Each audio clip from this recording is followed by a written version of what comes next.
Movie की शुरुआत में हमें एक जेल दिखाई जाती है जिसका नाम द शॉशैंक था। इस जेल में सिर्फ उन कैदियों को लाया जाता था जिनको उम्र कैद की सजा सुनाई जाती थी। इस जेल की सिक्योरिटी बहुत सख्त थी, इसीलिए आज तक कोई भी कैदी इस जेल से फरार नहीं हो सका। इसके बाद हम अदालत में एक एंडी नाम के आदमी को देखते हैं जो कि एक बैंक में बैंकर था। एंडी एक बहुत शरीफ और नेक इंसान था। इसको इसकी वाइफ और उसके लवर के कत्ल के जुर्म में जज उम्र कैद की सजा सुना देता है। वो जज को बताता है कि मैंने किसी का कत्ल नहीं किया, लेकिन उसके पास अपनी बेगुनाही का सबूत नहीं होता। इसके बाद उसे उस जेल द शॉशैंक में भेज दिया जाता है। जब इन कैदियों को जेल में लाया जाता है तो पुराने कैदी इन सब को देखने के लिए वहाँ इकट्ठा हो जाते हैं। इसके बाद कुछ कैदी आपस में शर्त लगाते हैं कि आज रात सबसे पहले कौन सा नया कैदी रोएगा। वहाँ पर एक कैदी जिसका नाम रेड था, वो एक सिगरेट की डब्बी एंडी पर शर्त लगाता है कि ये सबसे पहले रोएगा, क्योंकि एंडी उससे इन सब कैदियों में से मासूम लग रहा था। इसके साथ ही एक एक सिगरेट की डिब्बी उस मोटे आदमी पर लगा देते हैं कि आज रात ये सबसे पहले रोएगा। इसके बाद सभी कैदियों को अपने अपने सेल में बंद कर दिया जाता है। रात को जब गार्ड्स वहां से चले जाते हैं तो पुराने कैदी शोर करके नए आने वाले कैदियों को डराने लग जाते हैं, ये देखने के लिए कि कौन सा कैदी सबसे पहले डर कर रोने लग जाएगा। इसी बीच वो मोटा कैदी जिस पर दो कैदियों ने शर्त लगाई थी,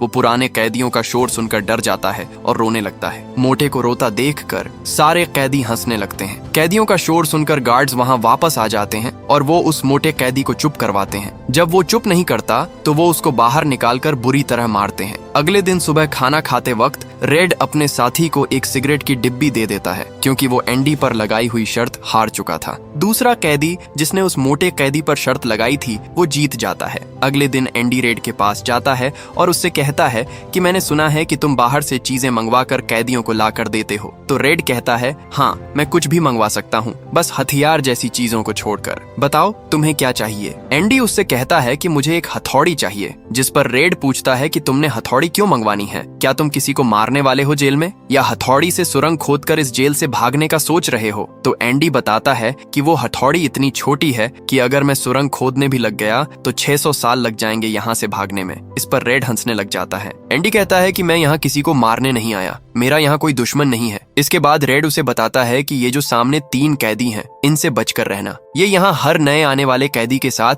जबरदस्ती गलत काम करते हैं। इस पर एंडी कहता है कि अगर मैं इन्हें बता दूं कि मैं गे नहीं हूँ तो फिर। तो रेड बताता है कि इन्हें इस चीज से कोई फर्क नहीं पड़ता, बस तुम इनसे बचकर रहना। कुछ दिनों बाद रेड एंडी के लिए वो हथौड़ी मंगवा देता है। हथौड़ी का साइज देखकर वो सोचता है कि एंडी वाकई सही कह रहा था। अगर इस हथौड़ी से सुरंग खोदने का सोचा भी तो 600 साल लग जाएंगे। फिर रेड वो हथौड़ी किसी तरह एंडी तक पहुंचा देता है। एक दिन जब एंडी जेल में काम कर रहा होता है तो उसका हेड उसे कुछ जरूरी सामान लेने ऊपर वाले पोर्शन में भेजता है। वहाँ वो 3 कैदी जिनके बारे में रेड ने उससे बताया था, मौका देखकर एंडी को पकड़ लेते हैं और उसे बुरी तरह मारकर उसके साथ गलत काम करते हैं। रेड को भी ये बात पता चल जाती है, लेकिन वो एंडी के लिए कुछ नहीं कर पाता। ऐसे ही 1 साल गुजर जाता है और उन 3 कैदियों को जब मौका मिलता वो एंडी को पकड़कर मारते और उसके साथ गलत काम करते। एक दिन जेल में वार्डन ऐलान करता है कि जेल की छत की मरम्मत के लिए कैदियों की जरूरत है। वार्डन इस काम के लिए कुछ कैदियों को चुनता है, जिसमें रेड और एंडी को भी चुन लिया जाता है। छत पर इन कैदियों पर नजर रखने की जिम्मेदारी एक सिक्योरिटी गार्ड जिसका नाम हेडली था उसको दी जाती है। हेडली काफी परेशान होता है और वो अपने साथियों को बता रहा होता है कि उसके बड़े भाई की मौत हो गई है। उसका मेरे अलावा इस दुनिया में और कोई नहीं था। वो मरने से पहले $35,000 मेरे नाम करके गया था। जब मैं उनको अपने अकाउंट में ट्रांसफर करूंगा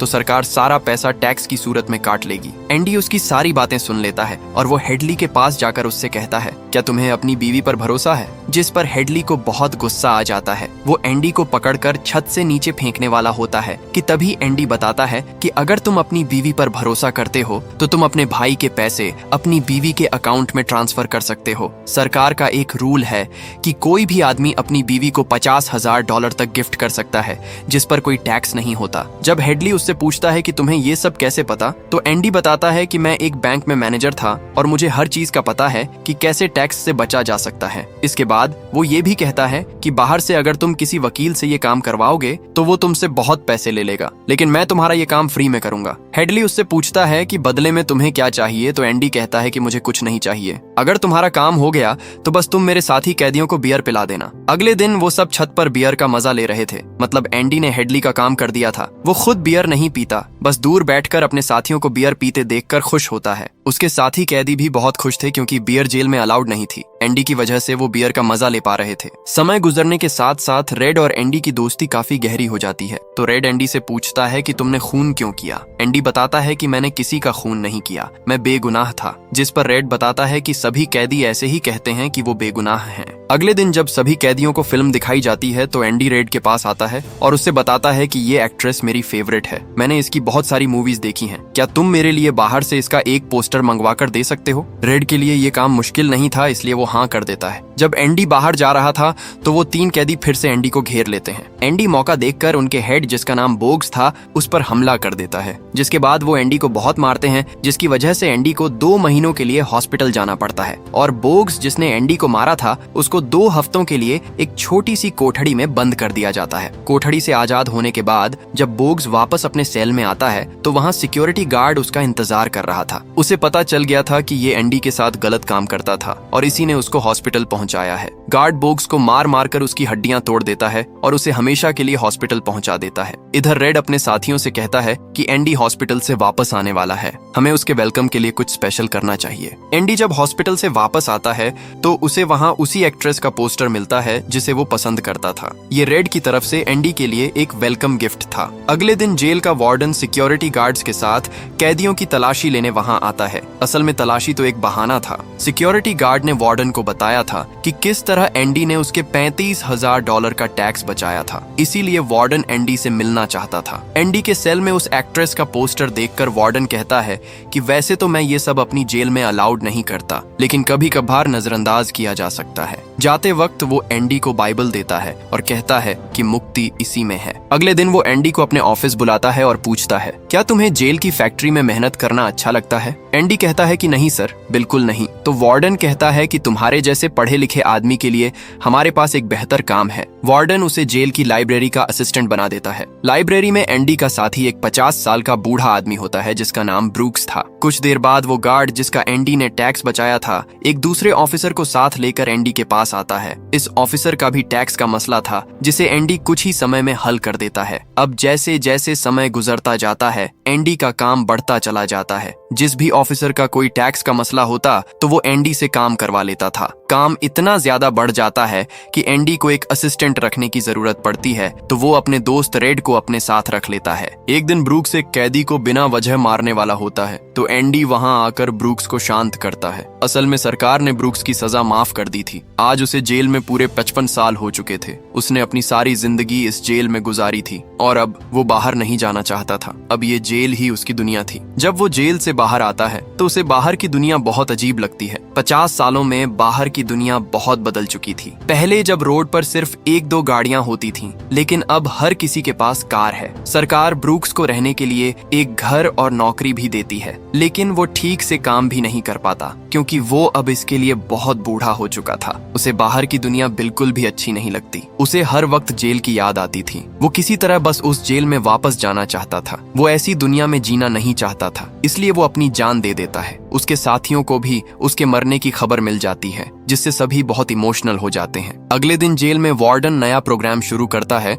जिसमें कैदियों को जेल से बाहर ले जाकर काम करवाया जाएगा। कैदी भी मान जाते हैं क्योंकि उन्हें इसी बहाने जेल से बाहर की दुनिया देखने का मौका मिलेगा। इस प्रोग्राम की वजह से वार्डन को काफी फायदा होता है क्योंकि जेल के कैदियों की लेबर बहुत सस्ती होती है, जिसकी वजह से वार्डन को बहुत सारे कॉन्ट्रैक्ट्स मिल जाते हैं क्योंकि वो बाहर की कंस्ट्रक्शन कंपनियों की लेबर से आधी कीमत पर अपने कैदियों से काम करवाता था। इस तरीके से वो बहुत सारा पैसा कमाने लग जाता है। इस तरह वो जितना भी पैसा कमाता है वो सारा ब्लैक का होता है। लेकिन एंडी एक बैंकर था, इसलिए वो वार्डन का सारा ब्लैक का पैसा व्हाइट कर देता है। एंडी वार्डन के पैसे एक ऐसे आदमी के नाम पर जमा करता है जो कि कभी पैदा ही नहीं हुआ। अगर सरकार को पता चल भी गया तो वो एक ऐसे आदमी को ढूंढेंगे जो इस दुनिया में है ही नहीं। इसीलिए एंडी वार्डन का सारा पैसा उस अनजान आदमी के अकाउंट में ट्रांसफर कर देता है। अगले दिन जेल में एक नया कैदी आता है जिसका नाम टॉमी था। उसे हंसी मजाक करना बहुत पसंद था, इसीलिए वो जेल के कैदियों में जल्द ही घुल मिल जाता है। उसे पता चलता है कि एंडी नाम का एक आदमी है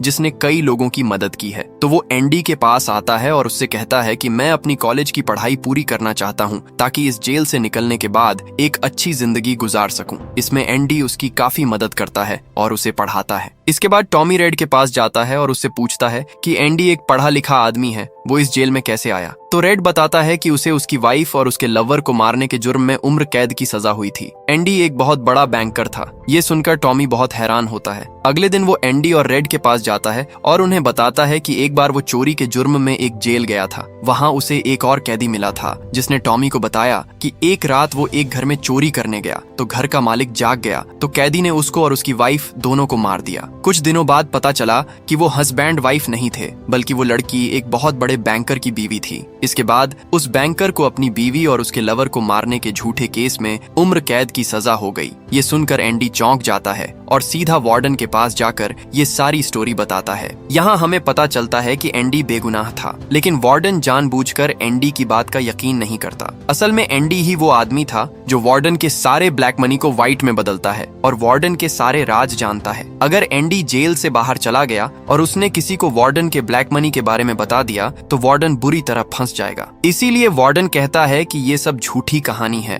मैं रोज ऐसी झूठी कहानियां सुनता हूँ। एंडी उससे वादा करता है कि अगर वो जेल से रिहा हो गया तो कभी भी उसका राज किसी को नहीं बताएगा, लेकिन वार्डन उसकी कोई बात नहीं सुनता तो एंडी को गुस्सा आ जाता है और वो चिल्लाते हुए वार्डन को कहता है कि मैं बेगुनाह हूँ। इस पर वार्डन उसे पकड़कर 1 महीने के लिए एक कोठड़ी में बंद कर देता है। अगले दिन वार्डन टॉमी को अपने पास बुलाता है और उससे पूछता है कि तुमने जो कुछ एंडी को बताया था क्या वो सच है। तो टॉमी बताता है कि हाँ सर, बिल्कुल सच है। इसके बाद वार्डन एक गार्ड को इशारा करता है और टॉमी को मरवा देता है। अगले दिन वो एंडी के पास जाता है और उससे बताता है कि टॉमी ने जेल से भागने की कोशिश की थी, इसीलिए मजबूरन गार्ड को उससे गोली मारनी पड़ी। एंडी को पता था कि वार्डन झूठ बोल रहा है और इसी ने जानबूझकर टॉमी को मरवाया है। एंडी वार्डन से कहता है कि मैं आज के बाद तुम्हारे लिए कोई काम नहीं करूंगा, जिस पर वार्डन को गुस्सा आ जाता है और वो एंडी से कहता है कि अगर तुमने मेरे लिए काम नहीं किया तो मैं तुम्हारा जीना हराम कर दूंगा। बाहर सभी कैदियों को पता चल जाता है कि एंडी के साथ वार्डन बहुत बुरा सलूक कर रहा है। एंडी को उस गुनाह की सजा मिल रही है जो उसने कभी किया ही नहीं। 1 महीना सजा काटने के बाद जब एंडी बाहर आता है तो वो रेड से पूछता है कि क्या तुम कभी इस जेल से बाहर निकल पाओगे। रेड जवाब देता है कि हाँ, शायद जब मैं बूढ़ा हो जाऊंगा और जब मेरे दिमाग ने काम करना बंद कर दिया। एंडी बताता है कि मैं जेल से निकलकर मैक्सिको जाऊंगा, जहां समंदर के किनारे एक बहुत खूबसूरत जगह है। मैं वहां जाकर अपना रेस्टोरेंट खोलूंगा और अपनी बाकी जिंदगी वहां सुकून से गुजारूंगा। मुझे वहां एक असिस्टेंट की जरूरत पड़ेगी जो मेरे साथ मेरा रेस्टोरेंट संभाल सके। असल में वो रेड की तरफ इशारा कर रहा था। ये सुनकर रेड कहता है कि उम्मीद बहुत खतरनाक चीज है, ये इंसान को पागल कर देती है। और रेड ये भी कहता है कि मुझे लगता है कि हम कभी भी इस जेल से बाहर नहीं निकल पाएंगे। इसके बाद एंडी वहां से जाने लगता है, लेकिन जाने से पहले वो रेड से कहता है कि वादा करो, अगर कभी तुम इस जेल से रिहा हुए तो मेरा एक काम करोगे। रेड कहता है हाँ जरूर करूंगा। इसके बाद एंडी रेड को एक एड्रेस देता है और बताता है कि अगर कभी तुम जेल से रिहा हुए तो उस जगह जाना, वहाँ एक खूबसूरत पेड़ है। जब मैंने अपनी वाइफ को प्रपोज किया था तो पहली बार उससे वहाँ लेकर गया था। उसी पेड़ के पास एक दीवार में एक काला पत्थर है जिसके नीचे तुम्हें एक बॉक्स मिलेगा, उसे खोलकर देखना कि उसमें क्या है। जब रेड उससे पूछता है कि उसमें क्या है तो एंडी जवाब देता है कि जब तुम वहाँ जाओगे तो तुम्हें पता चल जाएगा। फिर एंडी वहाँ से चला जाता है। इसके बाद वो वार्डन के पास जाकर उसका काम करके सारे डॉक्यूमेंट्स उसके लॉकर में रख देता है। वार्डन अब एंडी से एक नौकर की तरह काम लेता था, इसीलिए वो उसे अपने कपड़े देता है और कहता है कि इनको प्रेस कर देना और मेरे जूतों को भी पॉलिश कर देना। इसके बाद रात को एंडी अपने सेल में वापस आ जाता है। इधर रेड बहुत परेशान था क्योंकि उसे शक था कि एंडी आज रात अपनी जान दे देगा, क्योंकि वार्डन ने उसका जीना हराम किया हुआ था। इसी डर की वजह से वो पूरी रात सो नहीं पाता। अगले दिन जब सभी कैदी अपने अपने सेल से बाहर आते हैं तो रेड देखता है कि एंडी बाहर नहीं आया। सिक्योरिटी गार्ड जब एंडी के सेल में जाता है तो वो चौंक जाता है। इधर वार्डन को दिखाया जाता है। जब वो अपने जूते निकालता है तो वो देखता है कि वहाँ एंडी के जूते होते हैं। तभी जेल में सायरन बज जाता है, या सायरन तब बजता है जब कोई कैदी जेल से भाग जाता है। वार्डन एंडी के सेल में जाता है और वहाँ रेड को बुला लेता है। वार्डन रेड से पूछता है कि एंडी कहाँ है। रेड कहता है कि मैं नहीं जानता। वार्डन कहता है कि तुम एंडी के सबसे करीबी दोस्त थे, उसने तुम्हें तो अपना प्लान बताया होगा। लेकिन रेड को सच में कुछ नहीं पता होता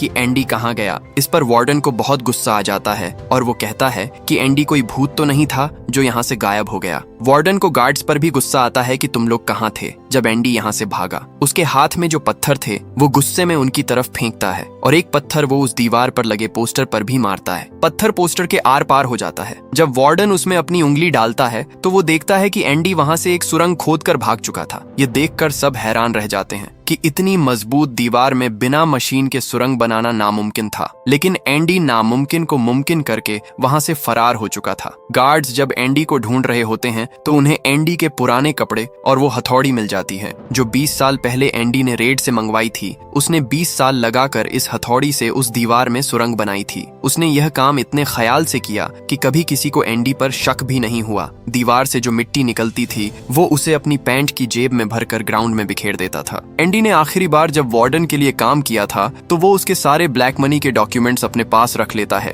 और उसके पास जो बाइबल थी वो वार्डन के लॉकर में रख देता है। वार्डन को जरा भी शक नहीं होता। इसके बाद वार्डन ने जो जूते उससे पॉलिश करने के लिए दिए थे, एंडी उन्हें पहनकर अपने सेल में आ जाता है और अपने पुराने जूते वार्डन के लिए छोड़ देता है। जैसे ही रात होती है तो एंडी उस सुरंग से बाहर निकल आता है और एक गटर का पाइप तोड़कर उसमें से रेंगता हुआ जेल से बाहर आ जाता है। यह पाइप 3 किलोमीटर लंबा था, लेकिन एंडी हिम्मत के साथ इस पूरे पाइप में से रेंगता हुआ बाहर आ चुका था। अगले दिन एंडी उस बैंक में जाता है जहां वार्डन अपना सारा ब्लैक मनी जमा करता था। यह पैसा एक ऐसे आदमी के नाम पर था जो दुनिया में है ही नहीं। एंडी जेल से उस आदमी के सिग्नेचर किया करता था और उसके पास उस आदमी के नाम के सारे डॉक्यूमेंट्स भी थे। क्योंकि यह सारा खेल एंडी का ही बनाया हुआ था, इसीलिए वो उस बैंक से सारे पैसे निकाल लेता है जो कि $4 लाख बनते थे। एंडी सारे पैसे लेकर वहां से चला जाता है। इसके बाद वो वार्डन के खिलाफ सारे डॉक्यूमेंट्स मीडिया को दे देता है। अगले दिन यह खबर अखबार में छप जाती है। वार्डन को जब पता चलता है तो वो अपना लॉकर खोलता है और देखता है कि लॉकर में उसके डॉक्यूमेंट्स नहीं बल्कि बाइबल थी, जिस पर पहले पेज पर एंडी ने लिखा था कि तुमने सही कहा था, मुक्ति इसी में है। जब वो पेज पलटता है तो देखता है कि एंडी ने बाइबल में हथौड़ी रखने का सांचा बनाया हुआ था जिसमें वो अपनी हथौड़ी छिपाया करता था। आज से 20 साल पहले ये बाइबल वार्डन ने ही उसे दी थी जब वो पहली बार एंडी के सेल में गया था। अब वार्डन का सारा खेल मीडिया के सामने आ जाता है और पुलिस उसे अरेस्ट करने आ रही होती है। इससे पहले कि पुलिस उसे अरेस्ट करती, वार्डन खुद को गोली मार लेता है। वो सिक्योरिटी गार्ड जिसने टॉमी को वार्डन के कहने पर मारा था, उसका भी पुलिस को पता चल जाता है और उसे अरेस्ट कर लिया जाता है। कुछ समय गुजरने के बाद रेड की सजा भी माफ हो जाती है और उसे जेल से रिहा कर दिया जाता है। सरकार रेड को भी रहने के लिए एक घर और नौकरी देती है, लेकिन रेड को बाहर की दुनिया अच्छी नहीं लगती क्योंकि उसने अपनी जिंदगी के 40 साल जेल में गुजारे थे। इसीलिए अब वो भी ब्रूक्स की तरह खुद को मारने का सोच लेता है, लेकिन उसे अपने दोस्त एंडी के साथ किया हुआ वो वादा याद आता है। एंडी ने जो एड्रेस रेड को दिया था वो वहां जाता है। वहां बड़ा सा पेड़ और एक पत्थरों की दीवार भी थी। उस पत्थरों की दीवार में एक काला पत्थर भी था जिसके बारे में एंडी ने उसे बताया था। उस पत्थर के नीचे रेड को एक बॉक्स भी मिलता है। जब वो बॉक्स खोलता है तो उसके अंदर कुछ पैसे और एक लेटर होता है जिसमें एंडी ने लिखा था कि रेड, मेरे दोस्त, अगर तुम यहाँ पहुंच चुके हो तो यकीनन तुम जेल से रिहा हो चुके होगे। तुम्हें उस जगह का नाम याद है ना जो मैंने तुम्हें जेल में बताई थी? तुम वहां आ जाओ, मैं वहीं तुम्हारा इंतजार कर रहा हूँ। आखिर पर एंडी ने लिखा था, उम्मीद एक अच्छी चीज होती है, अच्छी नहीं बल्कि बहुत अच्छी। उम्मीद ही इंसान को एक नई जिंदगी जीने का रास्ता दिखाती है। जब रेड उस जगह पर जाता है तो वो देखता है कि एंडी वहां बैठा अपनी बोट ठीक कर रहा था। यह जगह एंडी का वो सपना था जिसके बारे में उसने जेल में रेड को बताया था। एंडी अपने दोस्त रेड को देखकर बहुत खुश होता है और उसे गले लगा लेता है और इसी के साथ ये फिल्म खत्म हो जाती है। अगर वीडियो पसंद आई हो तो लाइक और चैनल को सब्सक्राइब करना मत भूलना।